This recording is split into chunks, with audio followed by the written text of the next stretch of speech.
Hi friends, எல்லாருக்கும் happy morning. இன்றைக்கி குழந்தைங்களுக்கான ஒரு ரெசிபி தான் பார்க்க போகிறோம். அதாவது நேந்திரம் பனானா, அப்புறம் பாதி ஆப்பிள் எடுத்துக்கலாம்.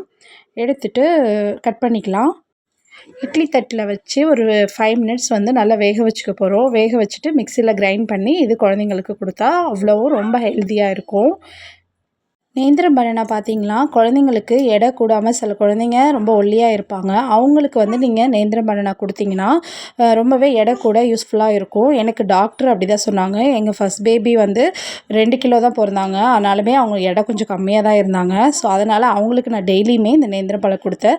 நல்லாவே எனக்கு இம்ப்ரூவ்மெண்ட் தெரிஞ்சுது.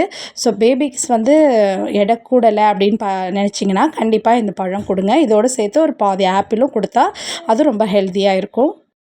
இந்த பழத்தில் பார்த்திங்கன்னா பொட்டாசியம், அதுக்கப்புறம் பார்த்திங்கன்னா விட்டமின் சி, இந்த 2 சத்துக்களும் நிறையவே நிறைஞ்சிருக்கு. இதனால் பசங்க ரொம்ப சுறுசுறுப்பாக நல்லா விளையாடுவாங்க. இப்போ பார்த்திங்கன்னா இதை கிரைண்ட் பண்ணியாச்சு. கிரைண்ட் பண்ணிவிட்டு பேபிக்கு ஊட்ட வேண்டியதான். இதில் நல்லா ஸ்வீட் இருக்கிறதுனால எங்கள் பாப்பாவும் இதை விரும்பி சாப்பிடுவாங்க. ஓகே ஃப்ரெண்ட்ஸ், என் வீடியோ பிடிச்சதுன்னா சப்ஸ்கிரைப் பண்ணிக்கோங்க. தேங்க்யூ.